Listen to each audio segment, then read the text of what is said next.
Hello, my friend. The world of magic, filled with legends and ancient tales, is opening its gates once again. Tonight, in the Gryffindor dormitory by the crackling fireplace, I will share another story with my friends. Join us, for the magic is about to come alive. In the farthest reaches of the Austrian Alps, where the mountains rise like jagged teeth into the cold gray sky, there stood a fortress known to few and feared by many.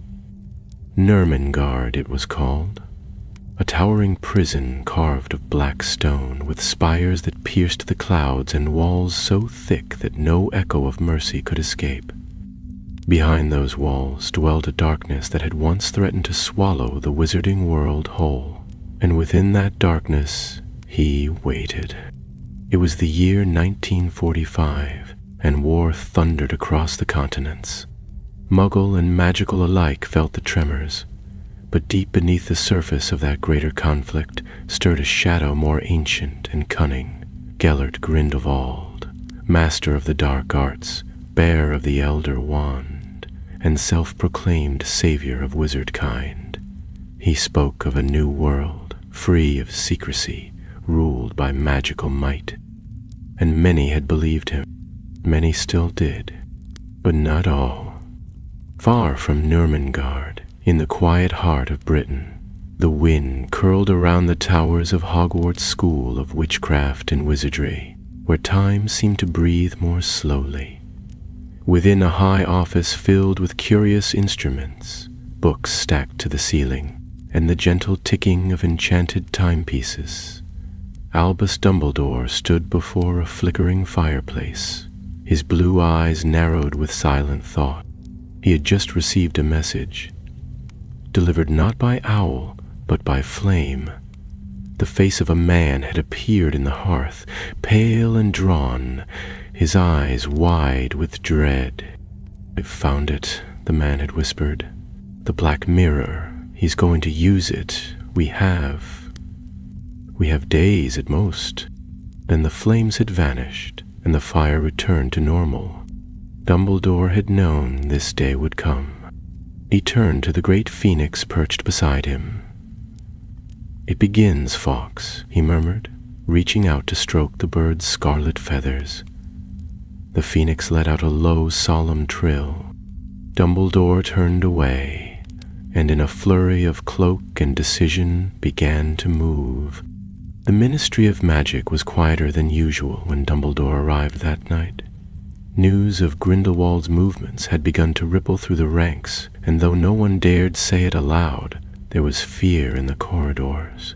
Fear and uncertainty. Many Aurors had already fallen in battles across Europe, caught in ambushes by Grindelwald's followers, the Shattenshar.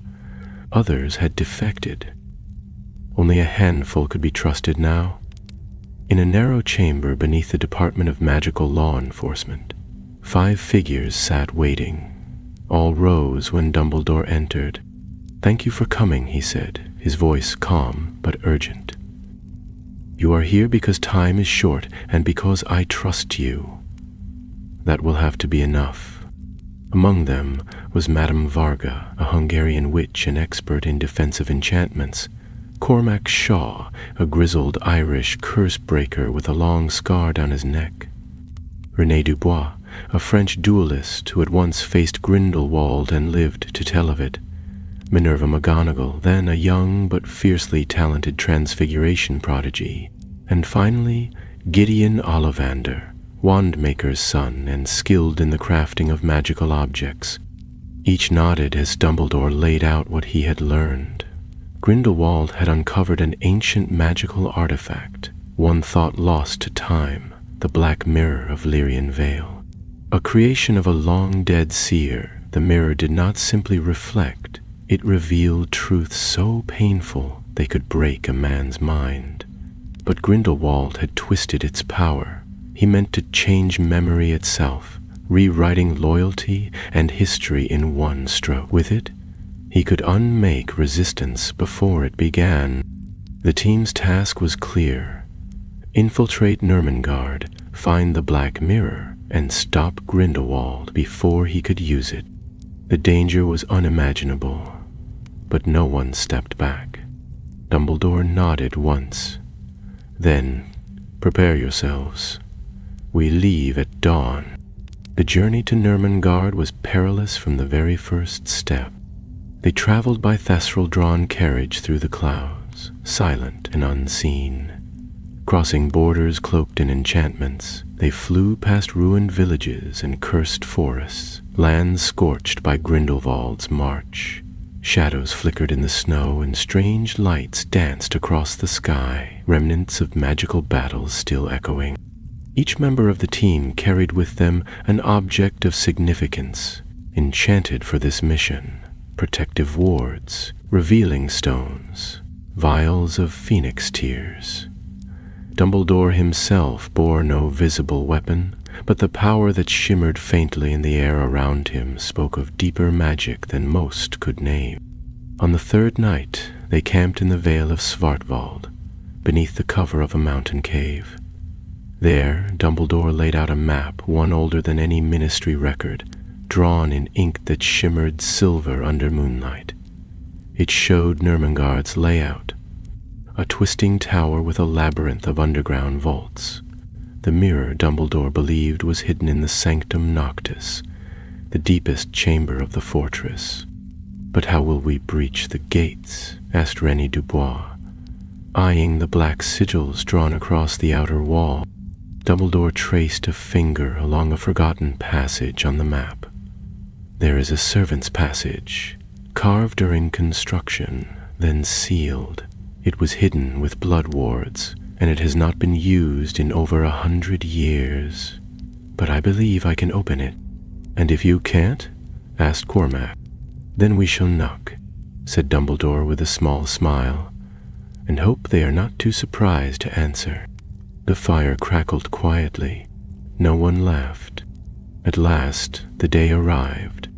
As the sun rose behind a veil of gray mist, the team stood before the black cliffs of Nurmengard.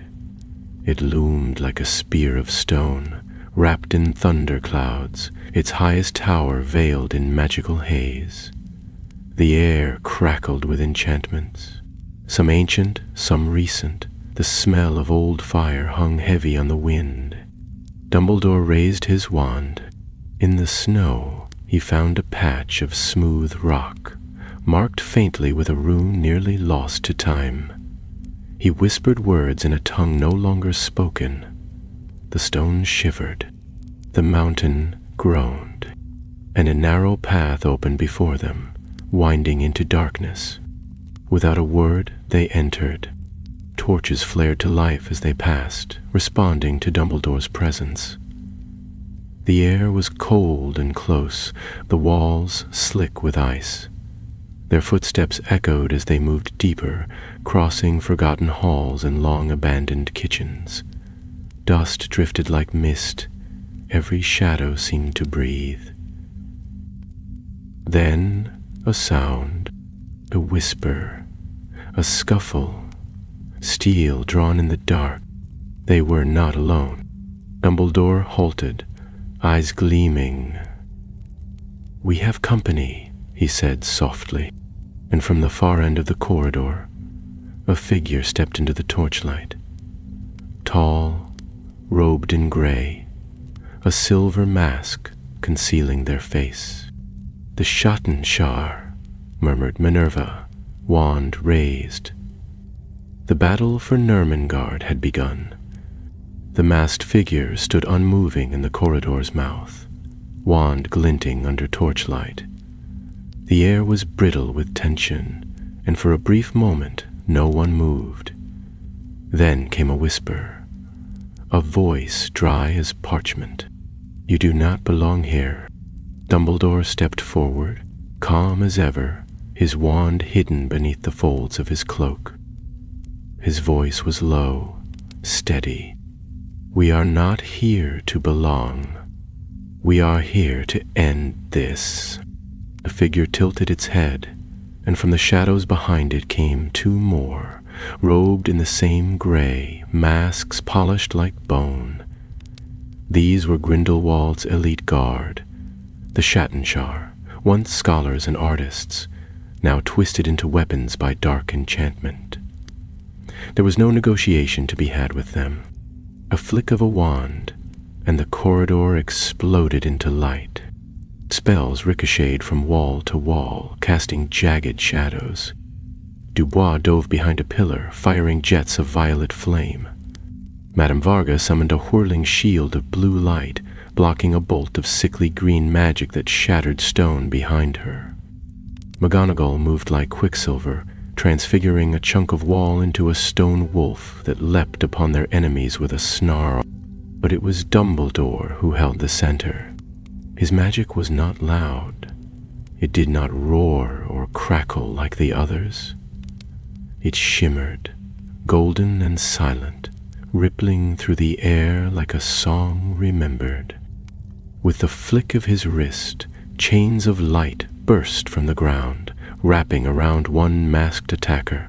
With a breath, he turned another's spell into a harmless cascade of butterflies. Cormac Shaw roared and charged the final guard, wand in one hand, silver dagger in the other. They clashed in a storm of sparks and curses, until Cormac landed a stunning blow. The mask cracked, revealing a pale, glassy-eyed face before the man collapsed. Silence fell, the torches flickered, and the dust began to settle. "They were guarding this passage," said Varga, scanning the walls. "They knew we'd come this way." Dumbledore knelt by the fallen figure, studying the mask, then the robes. "Or they were placed here not to stop intruders," he said quietly, "but to buy time." "For what?" Minerva asked, still watching the corridor behind them. Dumbledore rose. "To move the mirror." They pushed on through the winding passages, descending deeper into the belly of the fortress. The further they went, the more the walls changed. The stone became smoother, more deliberate. Runes old as Hogwarts itself pulsed faintly beneath the surface, and strange shapes moved in the corners of their vision. Faces, perhaps, or memories trapped in time. Gideon Ollivander whispered that the walls were enchanted to respond to thought, but none dared test them. At last, they reached a door unlike any other. No hinges, no handle. A slab of obsidian carved with a single rune, a circle enclosed by 7 stars. "The seal of Lyrian," breathed Ollivander, stepping forward with reverence. "This is the mirror's sanctum." Dumbledore approached the door and placed both hands upon it. A faint humming sound rose in the air. The rune pulsed. Then came a sharp crack, and the stone split in two, revealing a chamber beyond. Inside, the air was bitterly cold. The chamber was circular, walls covered in silken drapes that moved as though stirred by an unseen wind. Candles floated in perfect circles above a black marble pedestal, and upon that pedestal stood the black mirror. It was taller than a man, framed in silver so old it had tarnished to green. Its surface was dark, not reflecting the room, but something else. Shadows, swirling, shifting, showing glimpses of places none of them had seen, and at its center, faintly, a face was watching them. Its features were unclear, as though seen through water, but its eyes gleamed with purpose. No one spoke. Even the air seemed to hush. Then Dumbledore stepped forward. He raised his wand, and the chamber screamed. Not in sound, but in pressure. The walls trembled, the drapes flew back, and from the shadows emerged a figure robed in black and silver, his wand already drawn, his pale hair shining like frost. Grindelwald. For a heartbeat, no one moved. He was older than in the wanted posters, more regal, more worn. but his presence was undeniable, like the pull of the moon, like a cold fire behind the eyes. "Albus," he said, almost kindly, "you're late." Dumbledore's voice was quiet. "You've gone too far, Gellert." Grindelwald gestured to the mirror, his expression one of amusement and triumph. "Too far? No, my friend. I've found the end of the road. This mirror, it is the key. No more lies, no more rewriting history. I will show the world what must be done, and they will follow because they will see. Sibley will see only what you make them see," Dumbledore answered.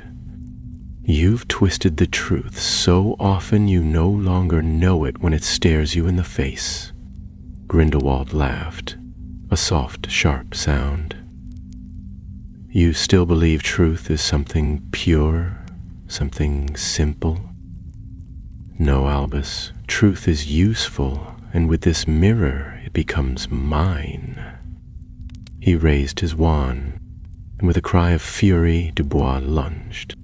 Spells fired in every direction as the room erupted into chaos. The pedestal exploded, sending shards of marble flying. The mirror trembled, its surface flickering between light and dark. Grindelwald blocked Dubois' curse with a lazy flick, then sent the man crashing into the wall with a blast of silent force. McGonagall tried to bind him with ropes of fire. Varga cast a dome to shield the others. Shaw attempted to strike from behind, but Grindelwald moved like a storm. Fluid. Inevitable. His spells danced like lightning, and his laughter echoed off the walls. Still, Dumbledore held his ground. Their eyes locked. Their wands rose, and the air split with thunder. The two men collided in a storm of raw magic. Where Dumbledore cast in light and precision, Grindelwald answered with fury and shadow. Golden shields met spears of obsidian. Spells clashed mid-air and shattered into sparks. Time itself seemed to stutter as they fought. Former friends, now adversaries bound by fate, the others could only watch, shielding themselves from the fallout of a duel too powerful to join. Grindelwald sneered, hurling a curse that tore a chunk from the wall. "You were always the clever one, Albus, but cleverness without vision is cowardice." Dumbledore answered with silence, and a spell of such beauty that even Grindelwald faltered. A wave of silver light swept across the chamber, binding the mirror in threads of starlight, freezing its reflection. Grindelwald roared, "No!" He surged forward, wand blazing, but Dumbledore met him with a force that drove him to his knees. For a moment, the storm paused. Their wands were locked. Their breath was ragged, and in the stillness Dumbledore said, "You chose this path. I will end it." But Grindelwald only smiled. "You'll never destroy it. The mirror is already awakened." And with a flash of blue flame, he vanished. For a long moment after Grindelwald vanished, no one spoke. The chamber still buzzed with the remnants of spells, and the mirror, though wrapped in Dumbledore's enchantments, shimmered faintly, like a black pool resisting stillness. Dubois stirred first, groaning as he sat up against the broken wall, rubbing his ribs. McGonagall helped him to his feet, her eyes never leaving the mirror. "So, that was him," she muttered, voice tight. Dumbledore did not answer at once. He stood before the mirror, his wand still raised, the cords of silver magic pulsing faintly around the frame. His face was unreadable, but his grip was firm, steady. "That was him," he said at last, his voice as calm as ever, though touched by something deeper. Regret, perhaps, or sorrow kept tightly leashed. Madame Varga approached the mirror cautiously, her hand hovering near the enchantments. "It's waking," she murmured. "Whatever he did, it's begun." Gideon Ollivander stepped closer, running a hand along the pedestal. His fingers glowed faintly as he whispered an incantation. "It's drawing from the tower itself. The mirror feeds on memory, on what was. He's tied it to Nurmengard's foundations. If we try to destroy it outright, the entire fortress might fall." "Then we take it with us," said Shaw gruffly, already preparing a conjuration to lift the frame. "Blast a path through the tower, get out, and sink this cursed place." But Dumbledore shook his head. "We cannot move it, not yet. To try might awaken it fully, and if that happens, it will begin reshaping minds, even ours. We must first sever the bond between the mirror and the tower. That bond is anchored in the Sanctum Noctis, but also elsewhere. Grindelwald did not build Nurmengard simply as a prison. He built it as a vessel." They looked at him in confusion, but he had already begun pacing slowly around the mirror, studying the enchantments with narrowed eyes. He spoke more to himself than the others now, his thoughts moving quickly. He's hidden memories in the walls, stored them like vaults. He's used the mirror to capture loyalty, to break resistance, and then to rewrite truth. This is not a weapon, it's a forge of history. McGonagall's brow furrowed. If he's rewritten memories, how would we even know? "That," Dumbledore replied, "is precisely what he counted on." With a wave of his wand, he summoned the silver threads binding the mirror and traced them backward, into the wall, through the stone, and into hidden passages none had noticed before. The air hummed as the threads stretched thin, like a web pulled taut. "There," he said, pointing toward one of the curving corridors. "That path leads to the Hall of Records. If we can destroy the memory anchors stored there, we can break the mirror's hold on Nurmengard." Shaw was already moving. "Then let's get on with it." They left the chamber warily, glancing back at the mirror as though it might awaken and follow them. Its surface remained dark, but the air seemed to thicken around it, as if the mirror knew it had been challenged and would not forget. The corridor leading from the sanctum was narrow and steep, lit only by pale blue torches flickering along the walls. Strange whispers filled the air, snatches of voices that echoed without source, some pleading, some weeping, some laughing in a way that made the hairs on their necks rise. "These are memories," Ollivander whispered, fingers brushing one torch. "Trapped in the walls. He's turned the whole fortress into a mausoleum of thought." At the end of the hall, a great iron door awaited. It bore no lock, no handle, only a polished surface, like glass, that reflected not their faces, but the faces of strangers. One after another the reflection shifted, men and women, young and old, their eyes wide with fear or anger or confusion. "They're people," said Dubois softly. "Are they still alive?" "I don't know," Dumbledore answered, his voice unusually quiet. "But their memories are. Grindelwald may have stripped them from their minds to fuel the mirror." McGonagall raised her wand. "We have to end it." Dumbledore stepped forward and placed his palm flat against the iron. A pulse of energy passed through him, and the door creaked open, revealing a room unlike any they had seen. The Hall of Records was vast, circular, with shelves that curved into the ceiling like the ribs of a cathedral. Along every surface were glass orbs, thousands of them, suspended in stasis, each glowing faintly with a different hue. The air shimmered with magic, so dense it was almost visible. "The anchors," murmured Ollivander, awestruck. "Each orb holds a memory, each one a thread in the mirror's web." Madame Varga scanned the rows with sharp eyes.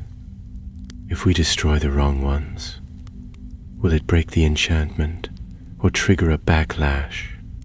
"We need a focus point," Dumbledore replied, drawing his wand again. "Something that ties the enchantment directly to the mirror." As if in answer, the floor beneath them rumbled. A section of the wall split open, revealing a recess. Within it floated a single orb, larger than the rest, wrapped in silver bands. It pulsed with dark violet light. "That's it," said Dumbledore, already moving toward it. "The keystone." Before he could touch it, a voice rang out, familiar, mocking, and far too near. "Ah, Albus, always 2 steps ahead, and yet always too late." Grindelwald stepped from behind the shelves, wand already raised. Behind him came 3 more Schattenschar, masked and silent. The trap had been set from the moment they entered the tower. "You never intended to use the mirror?" said Dumbledore, turning slowly to face him. Grindelwald smiled thinly. "Oh, I intend to use it, but not yet. This was about you, old friend, about whether you could do what must be done. I needed to be sure." "You wanted me to come," said Dumbledore. "You wanted me here." Grindelwald nodded, pacing along the edge of the chamber. "Because only you can break the enchantments without destroying the mirror. I created a key, yes, but I also created a failsafe. I wove it into your spell work, your own magic, Albus, crafted into the mirror's core. You see now, don't you? You and I were always meant to do this together." "I will not stand beside you," said Dumbledore, voice low. "You already did," said Grindelwald softly. "Once." And with that, the room exploded into fire and light. The Schattenschar leapt forward, spells flying. Varga deflected 2 hexes at once and sent a blast of force that shattered one of the shelves. Shaw tackled a masked figure to the ground, his dagger flashing. McGonagall and Dubois worked in tandem, their spells forming a barrier around the orb, protecting it from stray magic. Dumbledore and Grindelwald circled each other like twin stars caught in orbit, their wands ablur. The ground cracked beneath their feet as raw magic surged between them. Every spell was a question, every answer a wound. "You could have saved them," shouted Dumbledore over the roar. Grindelwald's eyes burned with something darker than hatred. "I did save them. From their own weakness, from chaos, from time." "No," Dumbledore whispered. "You only tried to save yourself." Their wands met with a shattering crack of light that blinded the room. And in that blinding moment, McGonagall reached the keystone orb. With a whispered incantation, she severed the threads binding it to the walls, and the chamber screamed. The shelves erupted in flame, orbs shattering like glass stars. The mirror's tether snapped, and a tremor rolled through the fortress, deep and ominous. Grindelwald staggered, clutching his chest as though something within him had broken. He looked at Dumbledore, eyes wide, not with pain, but disbelief. "You chose them. Again." Dumbledore did not speak, and Grindelwald vanished in a swirl of smoke, leaving behind only silence. The chamber still groaned with the force of the rupture, the shelves collapsing in slow, magical implosion as the glass orbs, their enchantments unraveling, flickered and blinked out like dying stars. Memory, once imprisoned, was now pouring into the stone around them. Rushing voices, blurred images, the ghosts of forgotten truths surging through the air with a mournful cry. And amid it all, the mirror, though distant in the sanctum beyond, began to pulse with a deep, resonant hum. The connection had been severed, but the wound had not yet healed. Dumbledore lowered his wand slowly, breathing hard, his eyes never leaving the space where Grindelwald had vanished. He seemed older now, not in body but in spirit, as though the very core of him had been tested and not left unscarred. The others were already regrouping, the battle leaving them bruised and breathless. Varga conjured a barrier to shield the ruined chamber from further collapse, while Dubois limped over to the keystone pedestal, now cracked and smoldering from the force of its destruction. "We did it," he said, his voice thin and disbelieving. "We broke the link." Dumbledore gave a single curt nod. "One of them. The mirror no longer draws from the tower's magic, but Grindelwald is not finished. He will attempt to use it again. We must seal it completely before he returns." Ollivander, who had been carefully gathering fragments of the shattered orbs, glanced up from his work with furrowed brow. "You said he used your magic, your spell work, as part of the mirror's foundation. If that's true, then only you can finish this." "I know," said Dumbledore quietly, and though the words carried no pride, there was a weight behind them that none dared question. As they made their way back through the winding corridors of Nurmengard, the very stones beneath their feet trembled. The fortress was waking, reacting to the damage they had done. Shadows moved more quickly now, and the torches burned with a sickly green flame that hissed when passed. Twice they were forced to stop, once to cross a stairwell that had split open like a wound, and once to battle a sentient curtain of dark mist that had begun devouring the floor where it passed. But Dumbledore led them with certainty, and none questioned the path he chose. When at last they returned to the mirror's chamber, it was no longer still. The pedestal had cracked in two, and the mirror now floated inches above the stone, turning slowly of its own accord. Its surface no longer showed shadows or strangers. It showed them. Each member of the party, caught in the mirror's gaze, saw themselves reflected not as they were, but as they might have been. Minerva paused, transfixed by the image of herself as headmistress. Shaw saw a version of himself younger, whole, unscarred. Dubois beheld himself not as a duelist, but as a father returning home. Even Dumbledore hesitated. In the mirror he stood beside Grindelwald, not as an enemy but as an ally, not in darkness but in light. Together they spoke to great crowds of wizards, leading not a war but a revolution of peace. And behind them the world stood united. He turned away at once. "The mirror is not a liar," he said, voice low, "but it shows only what we desire, not what is right." He raised his wand. "What will you do?" asked Varga, her wand already drawn, though her voice was cautious. "You said we could not destroy it." "I won't," Dumbledore answered, "but I will bind it. Grindelwald's enchantments have been broken, but the mirror itself must be sealed, hidden where no one can reach it. And to do that, I will need your help." He turned to Ollivander. "You've studied the vault wards of Tir Credun. Can you forge a spell bond that cannot be undone without a true name?" "You can try," said the wandmaker's son, his hands already moving to gather reagents from his satchel.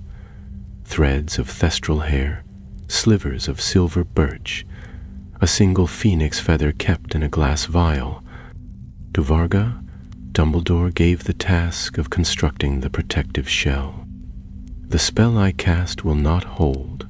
unless the mirror is shielded by a structure of opposing magic, light against shadow, clarity against illusion. She nodded, her wand sweeping wide as she began conjuring a framework of crystal and flame. To the others, Dumbledore assigned the circle itself, a protective ward that would keep Grindelwald from sensing the mirror's location. Each took a place along the chamber's edge, casting in rhythm, their chants merging into a single, rising hum. And in the center, Dumbledore stood alone, wand pointed at the mirror. The binding spell he used was older than Hogwarts, a thing taught to him once in secret by a wandering mystic from the far north. The words burned in his throat as he spoke them, magic wrapping around the mirror-like vines of molten silver. Light burst from its frame, lashing out, and for a moment the mirror screamed, not in sound, but in memory. Dumbledore flinched as his mind filled with a rush of images. His mother, smiling as she read by the fire, Ariana, laughing in the orchard, Aberforth, eyes filled with blame, and Grindelwald, young, brilliant, terrible in his charm, offering a hand beneath the summer sun. He held fast. The light faded. The mirror was still. It hovered now within a crystal casing, its power contained, its magic folded in upon itself. The hum of the fortress quieted, as if sensing that the struggle had ended. "It's done," said Ollivander, though his voice was hoarse. "The seal will hold." "For how long?" asked McGonagall, brushing soot from her sleeve. "As long as memory endures," Dumbledore replied, "and longer still if we are careful." They took a moment to rest, though none sat. The air was heavy with magic, and each of them bore the weight of what they had seen, what they had felt. The mirror had shown them possibilities, but also temptations.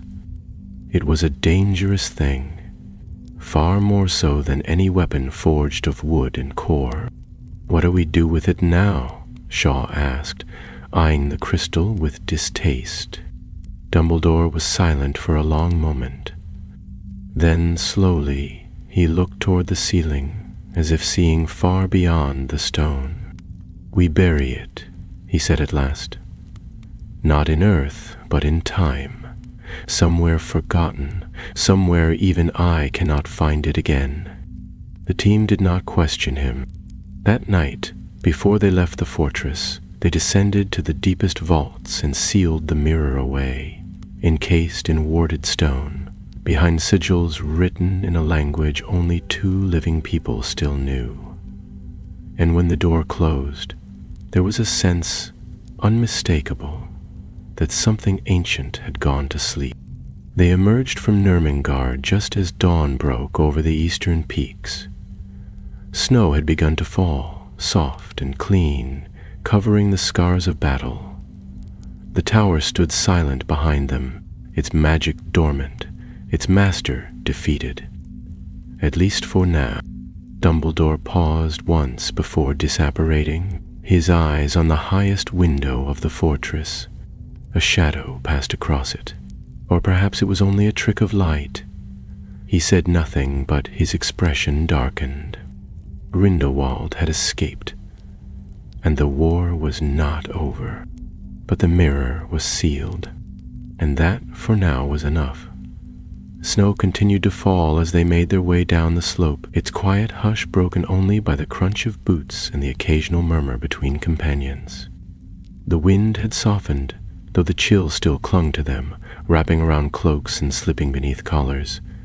Behind them, Nurmengard loomed like a shadow cast from another world. Cold silence and empty, yet for all its silence, Dumbledore did not look back again. They reached the base of the mountain by mid-morning, where the last of the thestral carriages waited, hidden beneath disillusionment charms and drifts of snow. The creatures stirred restlessly, sensing the weight their passengers now bore. Minerva reached out to stroke one of the thestrals gently along the neck, her breath catching slightly as the beast lowered its head toward her in silent recognition. It was her first true battle, and she carried the knowledge of what she had seen, of what she had done, with a kind of quiet, unshakable strength. They boarded without ceremony, too tired for speech, too watchful for rest. Only when the carriages rose into the sky and the fortress slipped from view did a faint breath of relief pass through the group, like the sigh of wind through the boughs of an old forest. They had survived, and in a war where survival itself was a form of resistance, that meant something. The journey back to Britain passed uneventfully. Magical concealments kept them hidden from both Grindelwald's followers and the patrols that still swept the skies. Dumbledore spent much of the time in silent thought, his gaze fixed on the passing clouds. He answered questions when asked, but offered little more, and none pressed him. The others dozed in shifts, keeping wands near, their rest uneasy but welcome. When at last they touched down near the Scottish border, the sun had already dipped behind the hills. The wind here smelled of pine and damp stone, familiar and grounding after the cold alien chill of Nurmengard. A portkey had been arranged to take them to the Ministry of Magic, an old kettle enchanted for silent transit. Varga handed it to Dumbledore, who held it up with a nod. The group gathered round, hands brushing the metal. In a swirl of color and wind, they vanished. They arrived in a stone chamber beneath the ministry, one of the old war rooms from the last Goblin rebellion, long sealed and dust-choked, but still secure. Officials met them there, wizards and witches with tired eyes and clipped voices, their robes bearing the insignias of the Department of Magical Law Enforcement. But none outranked Dumbledore, and all deferred to him when he began to speak. He told them what had occurred, his voice measured and clear. He did not embellish nor soften. He explained the Black Mirror, Grindelwald's attempt to reshape memory, and the danger still posed by the artifact, though it was now sealed. He described the binding spell, the failsafe, and the protections placed upon it. When he finished, silence followed, thick and heavy. "You've hidden it?" one of the officials asked, a tall wizard with silver streaks in his hair and a polished cane beside him. "Completely." "Yes," said Dumbledore. "Its location exists now in no map, no record, no memory, save for my own, and I intend to forget it." The man frowned. "Forget it? Surely you jest. If Grindelwald attempts to retrieve it—" "Harry cannot retrieve what he cannot sense," Dumbledore interrupted calmly. "So long as even I know where it lies, it is at risk. But if I relinquish that knowledge, if I bind it from my own mind, then it becomes as hidden as anything can be, lost even to time." The official looked unconvinced, but said no more. Others murmured approval. A few, notably Shaw and Dubois, exchanged glances but gave no objection. They had seen the mirror. They had felt its pull. If anyone could understand the need for its disappearance, it was those who had stood in its presence. The meeting ended shortly after, with signatures scrawled and reports dispatched. There would be whispers of what had happened, of course, but the truth, like the mirror, would be buried beneath layers of secrecy. The ministry would not speak of it, and those who had been there would carry the memory like a hidden flame, unspoken yet unforgotten. That evening, Dumbledore returned to Hogwarts alone. The castle greeted him in silence. It was past curfew and the halls were empty save for the gentle flicker of torches and the occasional creak of ancient wood. He made his way to the astronomy tower, where the sky stretched wide and clear above the snowy hills. Stars glittered like frost across velvet, and the moon cast silver upon the parapets. Fawkes awaited him there, perched atop the stone balustrade, feathers glowing softly in the moonlight. The phoenix trilled once as Dumbledore approached, a low, soothing sound that seemed to warm the very air. He stood there for some time, leaning on the cool stone, eyes fixed on the stars. The mirror was sealed, Grindelwald was scattered, and the tide of war, though not yet turned, had slowed. But the cost weighed heavily, and the future remained uncertain. He remembered the vision the mirror had shown him. 2 young men side by side, shaping the world with brilliance and hope. It had been a dream once, a beautiful, dangerous dream, and in destroying it, he had chosen truth over desire. At last, he drew his wand and held it to his temple. A strand of silver light emerged, gleaming and delicate. It shimmered with the shape of a memory, long and winding. With a final breath, he whispered the incantation and let the memory drift from his wand tip into a small, waiting vial. He sealed it with wax, then placed it inside a drawer beneath the floor stone, locking it with enchantments only he could speak. The knowledge was preserved but not held.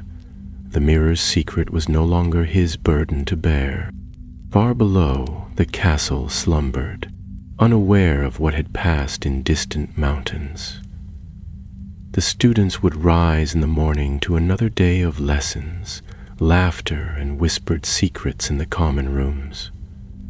The world turned on, as it always did, and Albus Dumbledore, standing alone beneath the stars, watched the wind carry snow across the battlements and let it fall. In the weeks that followed, the wizarding world stirred with uneasy whispers. Though no official statement had been made, rumors passed from pub to parlor, from merchant to ministry clerk. They said that something had happened in Nurmengard, something that had cracked Grindelwald's plans like old ice underfoot. His movements had changed.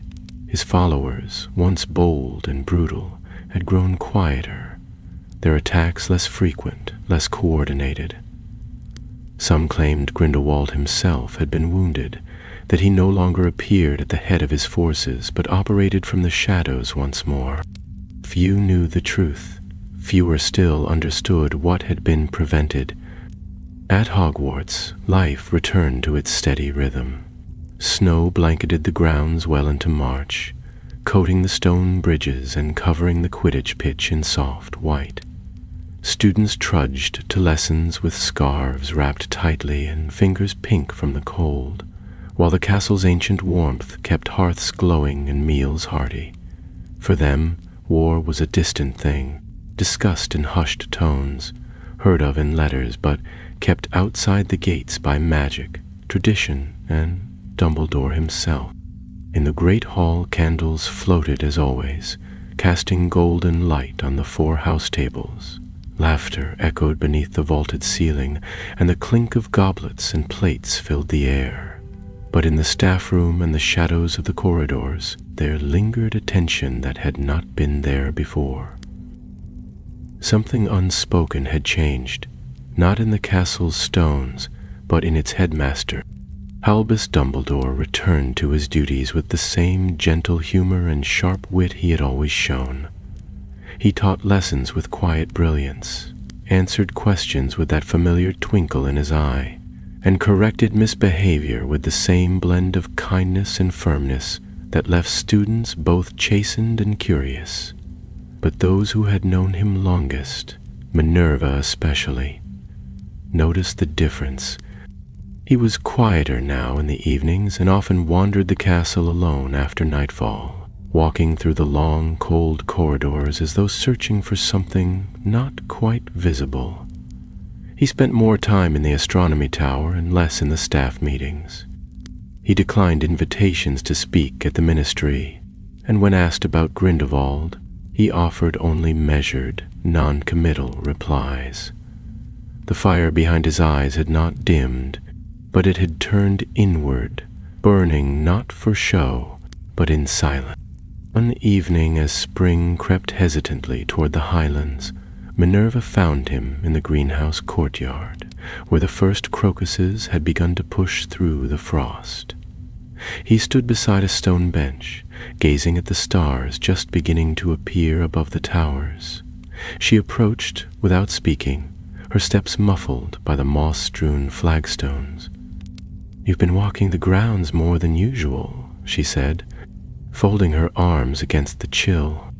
Dumbledore smiled faintly. "The castle is old, Minerva. It remembers things we forget. Walking helps me listen."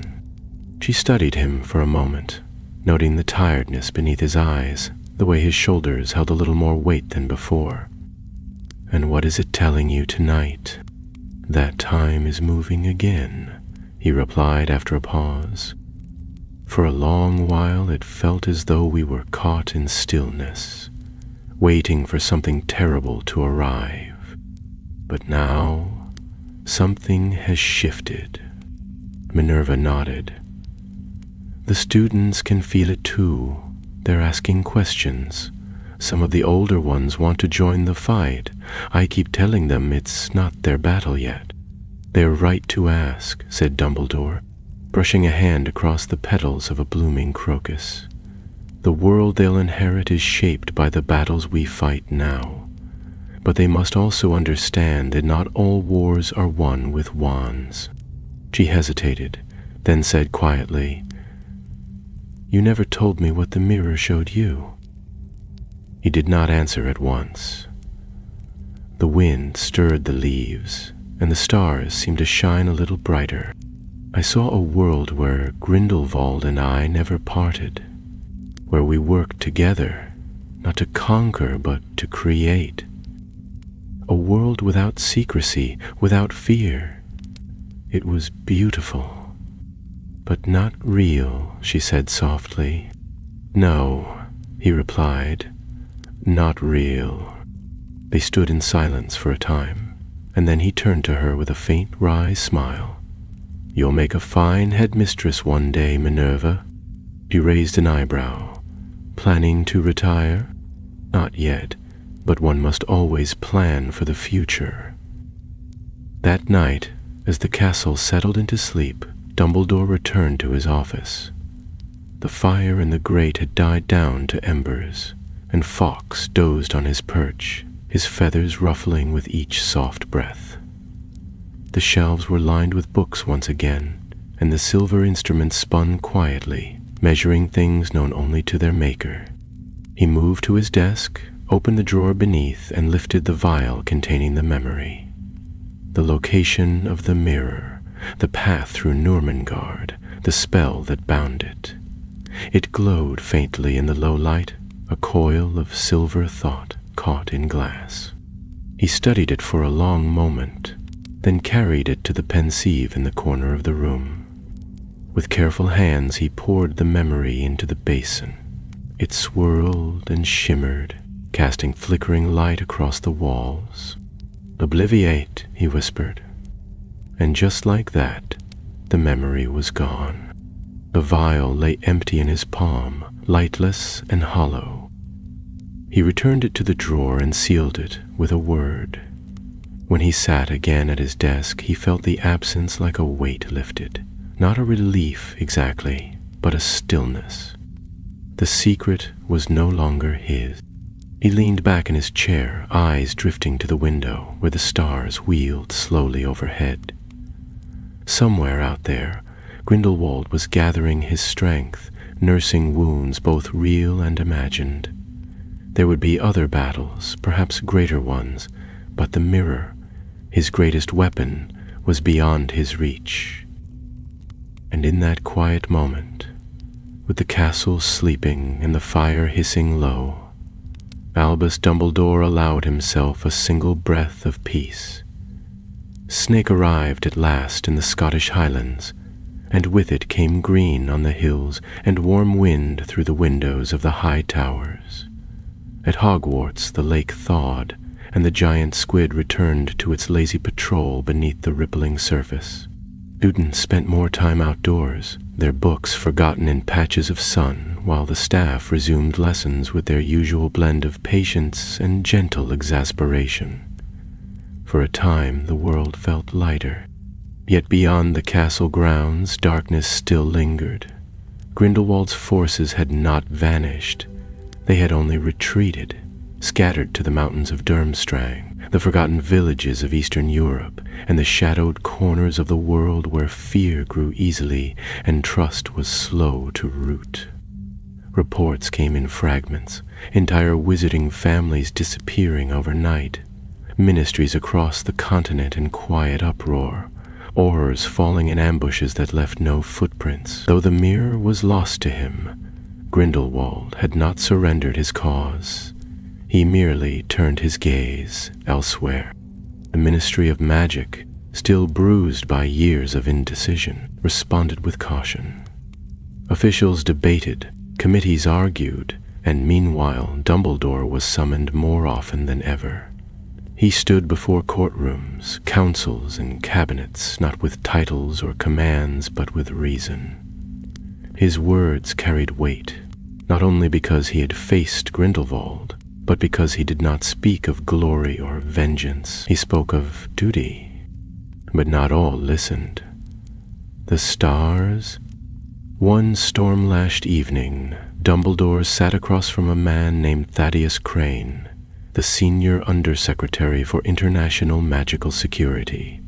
The office was polished, dimly lit, and filled with portraits that watched with narrowed eyes. Crane, a narrow-faced wizard with gray eyes and a voice like a whisper of parchment, leaned forward with steepled fingers. "You ask us to trust that the mirror is beyond use," he said, choosing each word carefully. "But you refuse to share its location, even under Veritaserum." "I have already explained," Dumbledore replied calmly, though his tone had cooled. "The fewer who know, the safer it remains. If Grindelwald learns where it is—" "But what if you fall?" Crane pressed. "What if something happens to you? The Ministry must have a safeguard." Dumbledore's eyes, bright and piercing, met his. "The Ministry is not the safeguard, Thaddeus. People are. And for now, it is better that even I cannot find it." There was a pause. Rain rattled against the tall windows, and somewhere deep in the building, a door slammed. Crane's mouth thinned. "You place too much faith in yourself, Professor." Dumbledore stood. "And you place too little in others." He left the office without waiting for a dismissal, his cloak trailing water across the tiled floor. The portraits whispered as he passed. Outside, the night was wild. Thunder rolled over London, and lightning carved cracks in the sky. Dumbledore disapparated beneath the roar, vanishing with a sharp crack into the darkness. He reappeared not at Hogwarts, but in a narrow alley behind a quiet pub in Kent, a place forgotten by time and frequented only by those who had reason to stay hidden. The door creaked as he entered, and the patrons, huddled in cloaks and shadows, looked up with wary eyes before turning quickly away. At the far end of the room sat a woman with dark eyes and weathered hands, a former unspeakable named Leora Mente. She had once been part of the team studying the Department of Mystery's most dangerous artifacts, and had resigned when her brother vanished in one of Grindelwald's first attacks. Now she worked alone, following rumors and tracing forbidden enchantments back to their source. "You said you had something," Dumbledore said as he sat opposite her. "I have many things," she replied, voice low. "But this one stinks of him." She slid a folded parchment across the table. It was old, brittle at the edges and smudged with ink and ash. Dumbledore unfolded it carefully and read the contents, his brow furrowed. "It's a name," she said. "An alias. He's using it to gather relics in the Black Forest, things tied to memory magic. He wants to build another mirror." "Cannot," said Dumbledore, but softly, more to himself than to her. "Urds thinks he can, and wizards who think they can rebuild what was lost are always dangerous." He folded the parchment and tucked it into the inside pocket of his robes. "Thank you, Leora. This will help." She gave a thin smile. "Just remember me when the history books forget." He left the pub without another word, vanishing once more into the rain. The next morning he stood before a class of 7th years in the Transfiguration classroom as though nothing had happened. He conjured elegant silver goblets from handfuls of dry leaves, then guided the students through the complexities of human to animal transfiguration. They laughed when young Marcus Ogilvy turned himself partially into a goat, and Dumbledore helped reverse the spell with a twinkle in his eye and a quiet chuckle. But beneath it all, his thoughts were already far away. He sent word to Minerva that evening, summoning her to his office. When she arrived, she found the room already prepared, maps strewn across the desk, magical artifacts under stasis charms, and the scent of tea still warm in the air. Fawkes watched from his perch, silent and still. "We may have another task ahead of us," Dumbledore said without preamble. "Grindelwald is searching again. He's convinced he can craft a new mirror, or something worse." Minerva said nothing for a moment. Then she stepped forward and reached for the map. "Where do we start?" The Black Forest was older than most remembered and darker than most dared to say. It stretched across the southern German countryside like a living memory, its trees rising high and close, limbs twisted as though shaped by forgotten hands. Even in spring, the canopy let in little light, and the air beneath it held a weight that could not be measured by warmth or wind.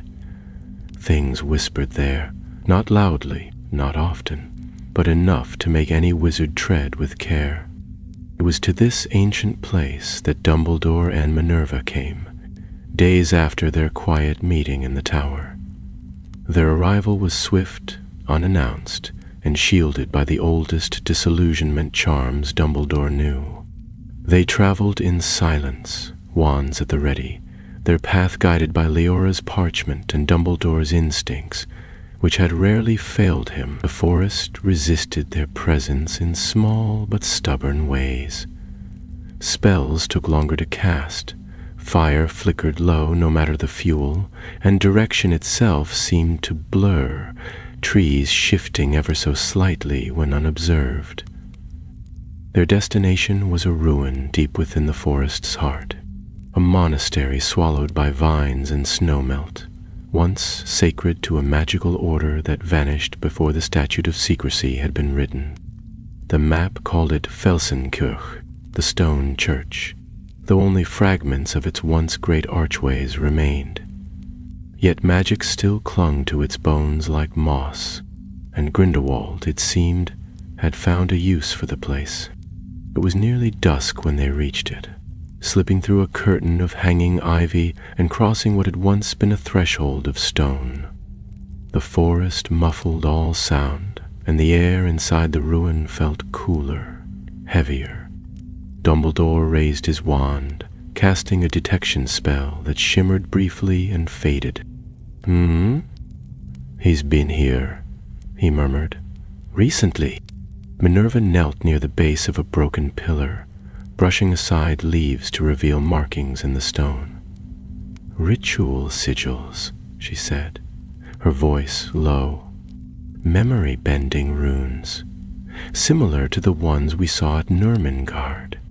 "Is trying to recreate the mirror's effect," said Dumbledore. "But this is crude work, incomplete." As they moved further into the structure, the signs grew clearer. Burned circles on the floor, ashes of parchment that had once held incantations, broken glass flecked with silver. There had been a ritual here. Interrupted or abandoned, it was difficult to say, but the center of the ruin told the rest. In the middle of what had once been the chapel floor stood a basin of dark stone, carved with the shape of a weeping eye. It had been used recently. The residue of enchantment still clung to it like frost. Dumbledore stepped toward it cautiously, casting a containment charm before leaning in. Liquid shimmered faintly at the bottom, mercurial and restless, like a pensieve that had been corrupted. He dipped the tip of his wand into it, and a vision surged forth. Not clear, but wild and fragmented. Faces, some familiar, some not. Spells shouted in fury. A voice calling through fire.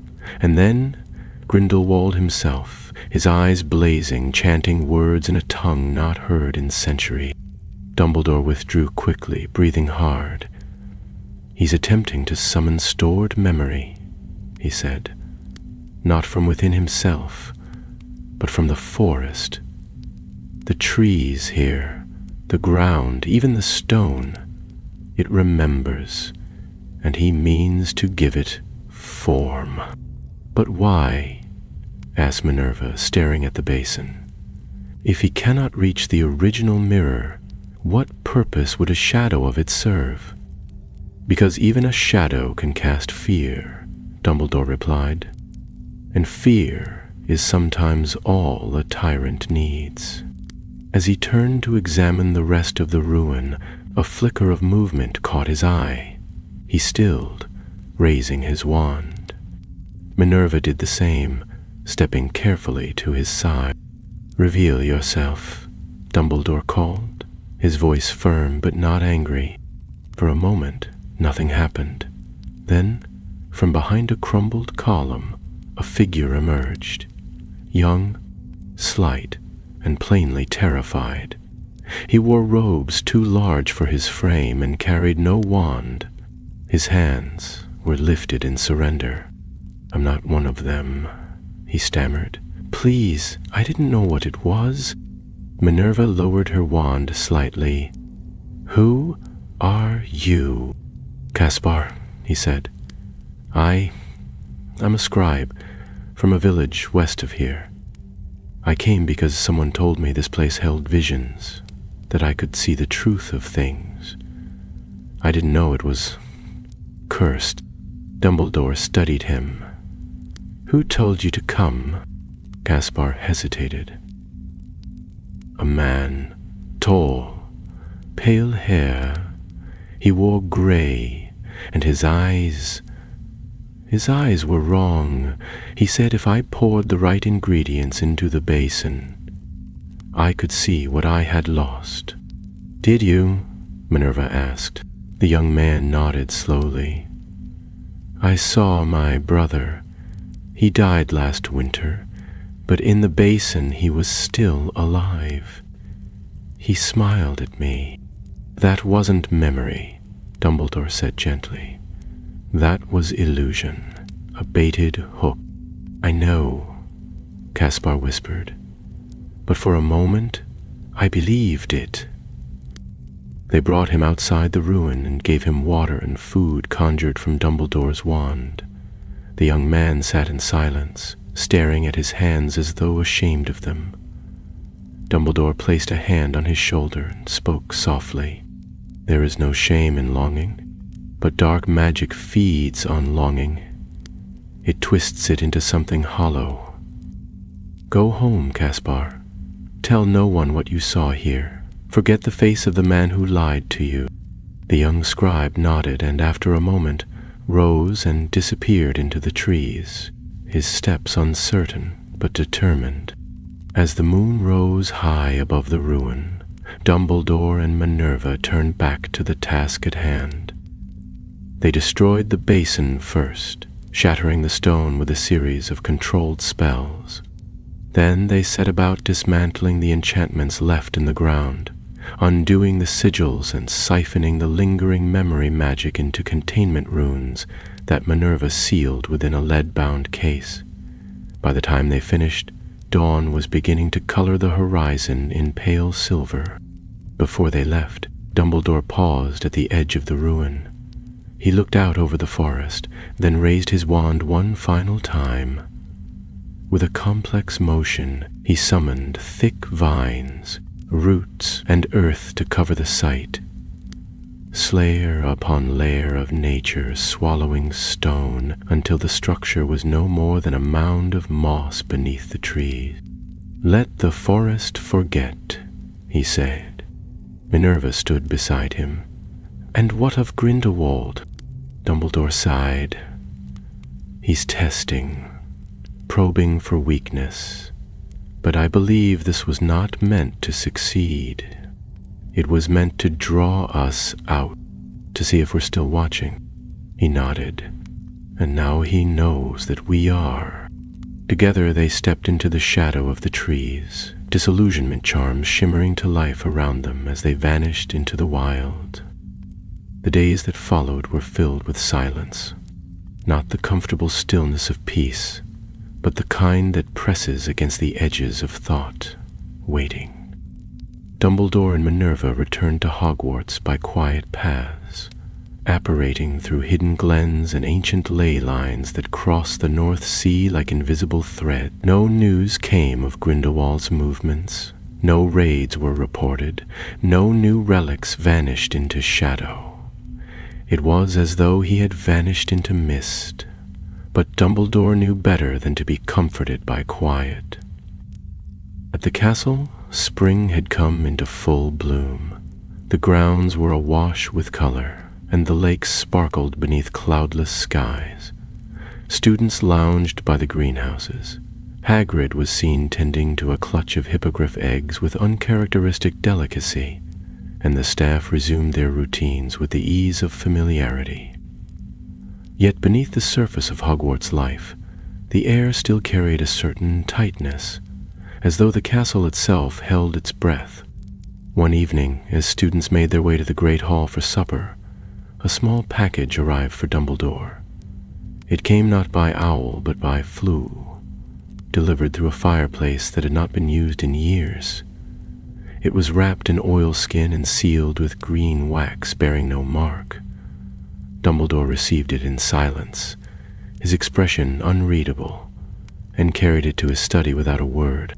There, beneath the gaze of the slumbering portraits and the gentle rustle of pages from enchanted books, he unwrapped the package with careful hands. Inside lay a single, narrow object, a silver chain bearing a locket carved with 3 interlocking triangles, the symbol of the Deathly Hallows. For a long moment, he simply stared at it. Then he opened the locket. Inside was a scrap of parchment, no larger than a galleon, and upon it a single phrase written in neat, elegant script. "We dreamed the same dream once." Dumbledore did not move. The fire crackled, and Fawkes let out a soft, mournful trill from his perch. At last he folded the note, placed it within the locket, and closed it gently.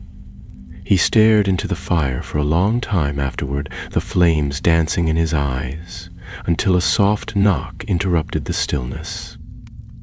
"Come in," he said. Minerva entered, her brow furrowed. "Word just arrived from the French ministry. There was a break-in at the archives in Lyons. Magical texts, mostly. They say it was clean, silent, but a scroll is missing. Something called the Codex Letherum." Dumbledore nodded slowly. "A text on the control of thought and memory. Dangerous, yes, but not particularly powerful on its own." She watched him carefully. "Then why take it?" "To mislead," he said quietly. "He's creating echoes again, reminders. He wants me to chase ghosts while he works elsewhere." "Did he send something?" she asked, glancing at the open box. Dumbledore hesitated, then gestured to the locket. She approached, studying it, her expression darkening. "Is mocking you?" "Perhaps," Dumbledore said. "Or perhaps he believes he can still persuade me." "After Nurmengard?" as always clever with words. He used to say truth was only a story told twice. Dumbledore closed the box and locked it with a whispered charm. But I know his stories now. I know how they end. She was quiet a moment. Then, with a sigh, she said, "We can't keep responding after the fact. He's slipping through cracks while we try to patch the wall." Dumbledore's gaze sharpened. "Then we stop patching. We let him come." Her brow rose. "You want to draw him out?" "I do, but on our terms." He stood and crossed to the shelf behind his desk, retrieving a faded leather-bound journal. The cover bore no title, but inside were dozens of pages, marked with coded notes and maps, drawn by hand. "I've been tracing the names he's touched," he continued. "Not the ones who followed him into battle, but the ones who disappeared. Quiet supporters, sympathizers, wizards and witches too frightened to act, but not frightened enough to say no." Minerva leaned over the desk, scanning the page he turned to. "What am I looking at?" "A convergence," he said. "A gathering of individuals from 5 nations, each of them connected to a different magical artifact. Not hallows, but relics of power, relics that store not just magic but memory. Grindelwald believes he can use them to awaken a greater force." "Greater than the mirror?" she asked. "Not greater," said Dumbledore, "but older. The mirror was a tool. These are seeds, and if he plants them in the right minds—" She didn't need him to finish. A silence followed, one made heavier by understanding. "What do we do?" she asked.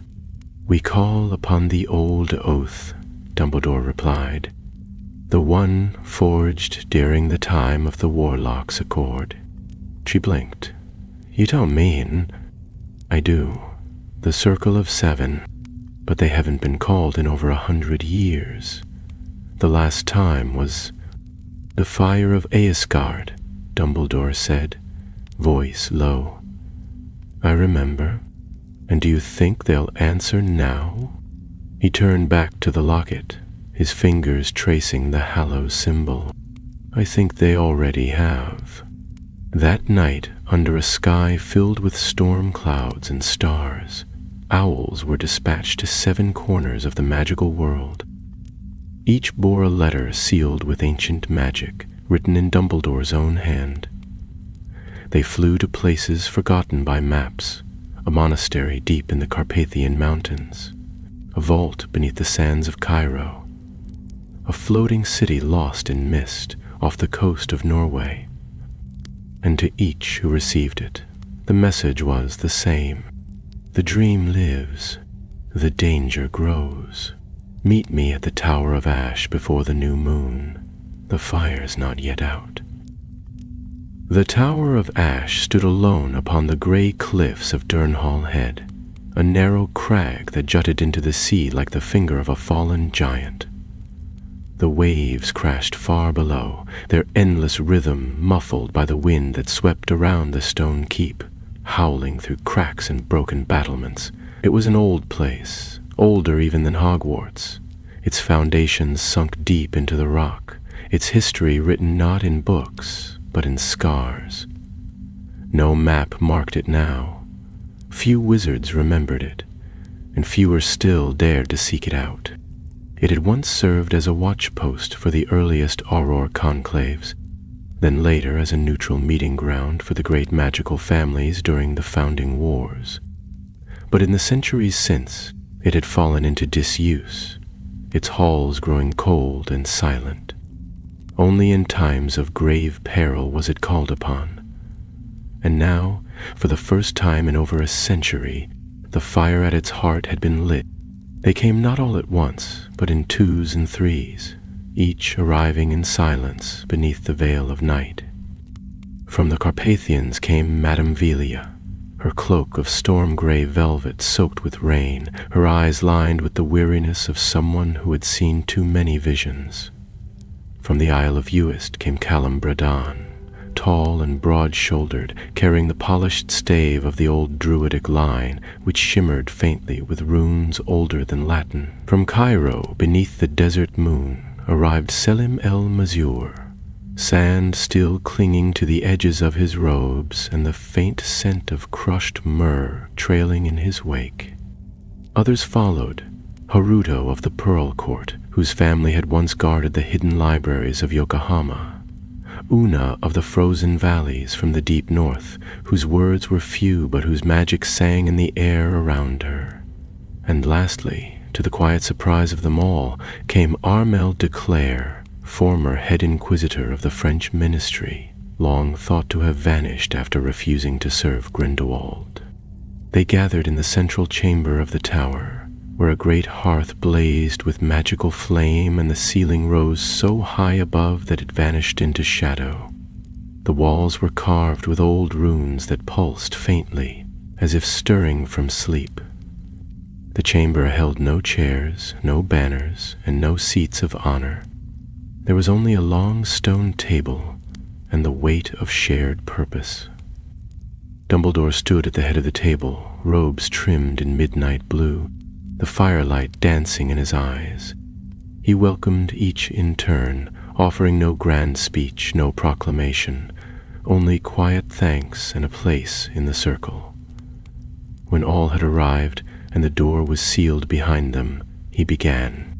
"We stand at a threshold," he said, his voice low but clear. "Grindelwald has turned from conquest to creation. He seeks not merely to command the present, but to rewrite the past. You have been called because the path ahead cannot be walked alone." Callum Braden was the first to speak, his voice deep and steady. "We know of the artifacts. Word travels, even in shadow. He's building something, no one is certain what." "He's not building," said Velia. "He's summoning. The rituals he's using are not for crafting, but for awakening. Old magic. Magic tied to memory and will. Living memory," murmured Haruto. "Not simply recalling what has been lost, but binding it to flesh." Dumbledore nodded. "Precisely. He seeks to revive the concept of magical inheritance, not through blood, but through thought. If he succeeds, he could impose his vision upon others simply by altering their memory of truth." "That is madness," said Armel, her voice clipped, eyes sharp. "And brilliance. If you can change what someone believes they saw, you can change what they will do." "He's looking for hosts," said Una, her breath like mist. "Not followers. Vessels." A silence fell then, thick and heavy. The fire crackled, wind howled against the tower stones, and somewhere, far below, the sea crashed in protest. Selim stepped forward, laying a scroll upon the table. "This was taken from the Temple of Solace. It speaks of 5 keys, artifacts believed to hold fragments of ancient magical will. Grindelwald has already claimed 2. The mirror was the first. The second, we believe, was a relic hidden beneath the ruins of Velgrad." Dumbledore reached for the scroll and unrolled it slowly. The diagrams upon it were faded but legible. 5 symbols, drawn in a circle, each representing a magical domain: memory, intention, sacrifice, binding, and reflection. At the center, a shape not unlike the Hallows mark, but older, rougher, a triangle turned inward. "If he acquires the rest," said Minerva from beside him, "what happens?" Dumbledore's eyes did not leave the scroll. "Then he will no longer need the mirror. He will become it." The silence that followed was complete. Then Callum Braddon stepped forward and placed both hands on the table. "We cannot allow that. We've all fought in different ways, some with words, some with blades, some with silence. But now we act together, or not at all." Each member of the circle placed something before them: a wand, a relic, a sigil of their house, a sign of commitment. Dumbledore laid his palm on the scroll and spoke the ancient words, the ones only those bound to the accord were meant to know. One by one the others joined him, their voices forming a single chord, old and powerful. When the last word was spoken, the runes on the walls flared bright gold, and the flames in the hearth leapt higher. The Tower of Ash had witnessed the oath once more. Their mission was clear. Each member would take a path, seeking the keys before Grindelwald could gather them. Dumbledore would travel east to the marshes of Grozny, where the Binding Stone was believed to lie. Selim would descend into the libraries beneath Thonis Heracleon, searching for the Codex of Sacrifice. Haruto would return to the Pearl Court to guard the domain of intention, long concealed beneath the waters of Shirakawa. Minerva and Callum would go together to the highlands of Ayr, where ancient memory was said to sleep beneath the stones.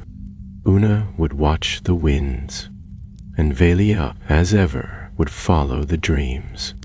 The fire dimmed as the circle dissolved, each member departing into the night without farewell. Their oaths had been made, their paths had begun.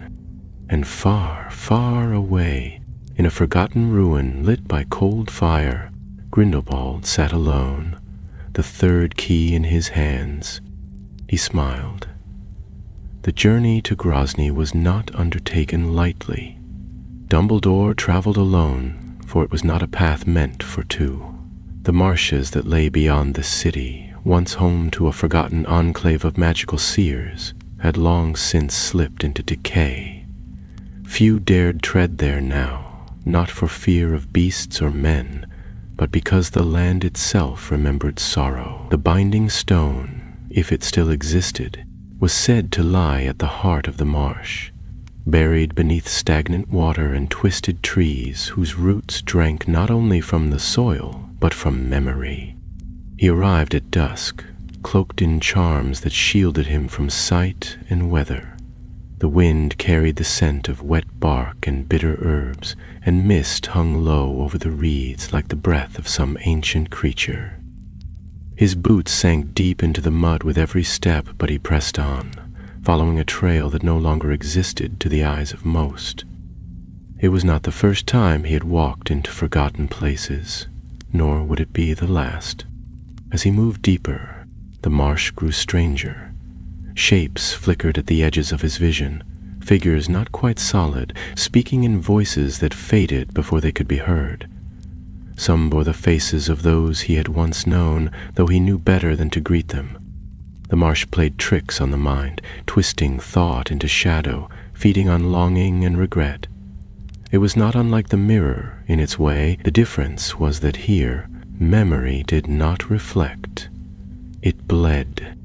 He reached a cluster of stone pylons, half buried in the mire just as the sun vanished. They stood like the ribs of some long-dead beast, covered in moss and etched with runes so worn they were barely visible. Between them, the ground dipped into a shallow basin filled with black water, perfectly still despite the breeze.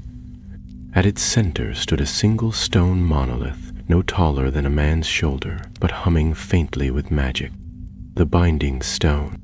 Dumbledore stepped carefully to the edge, drawing a line of protective runes in the mud with his wand. The air thickened as he did, the darkness pressing in, not with force, but with intent. Something was watching. He reached into his robes and withdrew a small flask containing the enchanted flame of Yelena Morozova. An ancient fire passed down through the Russian magical line. It was the only known substance that could awaken the Binding Stone without disturbing the curse that slumbered beneath it. He uncorked the flask and tipped it forward. The flame poured out like water, silvery and cold, sliding across the ground until it touched the monolith. At once, the stone pulsed with light, the runes igniting one by one in a spiral. The marsh stirred. Wind rose. And then a voice, not from above, but from within. Who seeks the oath of unmaking? Dumbledore stood straight, his wand at his side. One who carries memory, one who would guard it. You have broken bonds before. You have failed to keep them. Yes, he said quietly, and I have paid for that failure. I seek not redemption, but truth. The marsh did not reply. The waters stilled.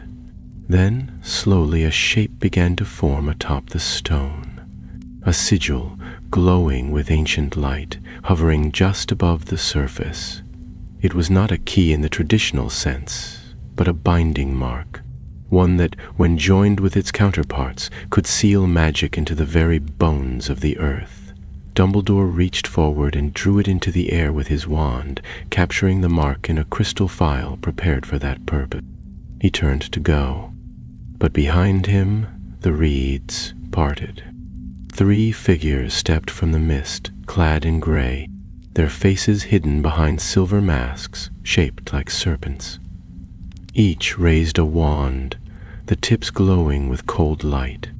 "Professor Dumbledore," one said, her voice soft and unmistakably familiar. "How fortunate to meet you here." He studied them calmly. "You follow Grindelwald?" The middle figure stepped forward. "We follow vision." "It is not the same thing," Dumbledore replied. "A vision does not bind the will. It only tempts it." The woman, he knew her name now, Lysandra Vale, once a student at Beauxbatons, smiled beneath her mask. "And you would have us bind ours to yours? I would have you remember who you are." She raised her wand. The duel began without a spoken word. Magic burst through the mist, silent and searing. Dumbledore moved like wind, his spells precise and swift.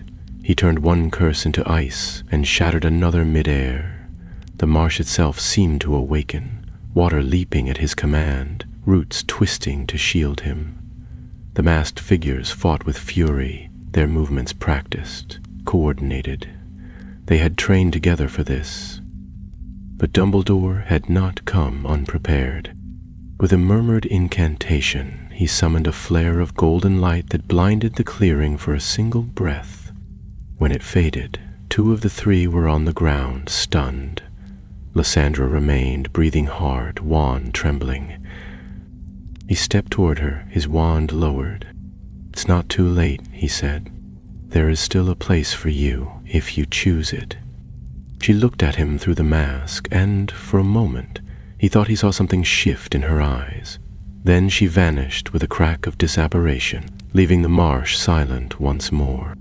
Dumbledore turned to the stunned figures, bound them with conjured ropes, and left them for the local aurors to retrieve. The phial containing the binding mark pulsed faintly in his pocket as he crossed the marsh once more. The voices had gone quiet now. Even the trees had ceased their whispers. At night, he camped at the edge of the forest, lighting a fire with a flick of his wand and watching the flames dance in the darkness. Fawkes arrived just before dawn, wings glinting in the first rays of sunlight. He landed beside the fire and let out a quiet trill. Dumbledore fed him a bit of bread, conjured from a pouch, then reached into his robes and took out the crystal phial. He held it up to the rising sun. More, he whispered. 3 remain." The Tower of Ash was quiet when Dumbledore returned. the great stone keep veiled in mist that drifted in from the sea and clung to the ramparts like a second skin. Only the caws of gulls circling above and the slow roar of the surf below broke the silence. He stepped through the ancient archway, the binding mark secured within his robes, and made his way through the winding halls until he reached the central chamber, where the runes on the walls still pulsed faintly with the memory of the oath spoken days before. Minerva was already there, seated at the far end of the long stone table, a sheaf of parchment spread before her, and her wand flicking occasionally to hold several notes in place against the wind that slipped in from a high window. She looked up as he entered and rose swiftly, her expression taut with concern. "You're injured," she said at once, gesturing to the scorch along his right sleeve. "Only a glancing curse," he replied, brushing it away as though it were no more than soot. "The binding stone was guarded, but not well enough to stop me." "Then you have it."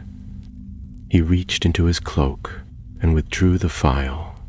The sigil within glowed with steady silver light, its lines shifting slowly as though it were a living thing, breathing magic and will. Minerva exhaled in quiet relief. "That makes 3, she said. Haruto sent word by Patronus. The Codex of Intention has been secured and is being moved to Shirakawa's vaults. Selim has not yet returned, but his last message said he was close. Dumbledore nodded and moved to the table, laying the phial carefully beside the 2 others already waiting there. The first, captured by Haruto, shimmered like fire caught in glass. The second, sent by Una through Owl Post, wrapped in northern ice, pulsed with deep blue light, cold and ancient. With the binding mark, they formed a partial circle, each responding faintly to the others, drawn together by unseen threads. He sat across from Minerva and studied the circle for a long moment, watching how the lights twisted toward one another, their magic not colliding but folding, as if drawn by some forgotten geometry. The table between them was marked with old sigils from the tower's founders, and as the artifacts gathered, those carvings had begun to stir, lines glowing softly, shapes shifting like shadows beneath glass. "I fear Grindelwald will strike soon," he said at last. "The longer we hold the keys, the more he will risk to take them." Minerva's mouth thinned.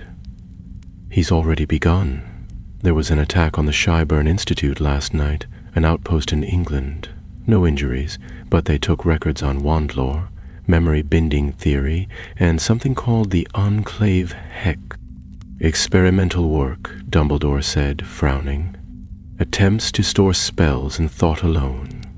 Dangerous and volatile. He must be preparing something that requires more than memory, something that demands replication." She nodded, brushing a lock of wind-blown hair from her face. "Do we know where the 4th key is?" "Yes," he said, "but we will not be the first to arrive." She looked at him sharply, but he was already rising. He crossed to the map that hung on the eastern wall, a parchment enchanted centuries ago to show all magical places of power. Most were dim, faint flickers marking the ruins of old fortresses, abandoned sanctuaries, and ancient spell sites. But one now blazed like a comet, the ruins of Thonis Heraklion, beneath the waters of Egypt's northern coast. "Selim," Minerva said quietly. Dumbledore nodded. "He has gone alone into the ruins. If Grindelwald reaches him before we do—" He did not finish the thought. Within the hour, they departed the tower, leaving behind only a message for the others should they return in absence. Fawkes carried it north, his wings cutting the sky like flame, while Dumbledore and Minerva traveled by Portkey to Alexandria, then apparated through a series of anchored points that led them beneath the waves. The ruins of Thonis Herakleon stretched far across the seafloor, their pillars and statues shrouded in kelp and shadow, the remnants of an ancient magical civilization that had once rivaled Atlantis itself. Only a few remained who could navigate the labyrinthine corridors beneath the sand, and fewer still who could breathe the water there unaided. But Dumbledore had prepared for this. He drew from his robes a thin vial of pearlescent liquid, brewed from gillyweed, kelpie marrow, and a single drop of phoenix tear.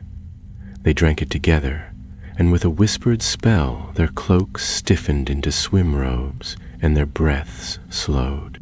Then they slipped beneath the surface.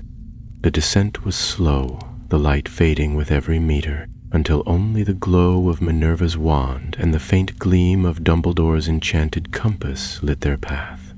They swam past columns carved with scenes of gods and beasts, past great bronze gates twisted by time, until they reached the central sanctum, a domed chamber still whole beneath centuries of weight. The fourth key was there. It hovered above a pedestal of black stone, its form unlike the others. It was not a sigil or a crystal, but a simple circlet of gold, etched with runes too old to be spoken aloud. It pulsed not with light, but with silence, a silence that made the water itself still, as though the sea held its breath. And standing before it was Grindelwald. He turned as they entered, his pale hair drifting like silk in the water, his wand already in hand. He did not look surprised. "Albus," he said, and his voice carried through the water as if it were air. "You came." "Selim?" Dumbledore asked at once. Grindelwald gestured lazily to the far wall, where the Egyptian wizard was bound in chains of light, unconscious but alive. "I had hoped to speak with him," Grindelwald said, "but he was uncooperative." Minerva raised her wand, but Dumbledore lifted a hand to stop her.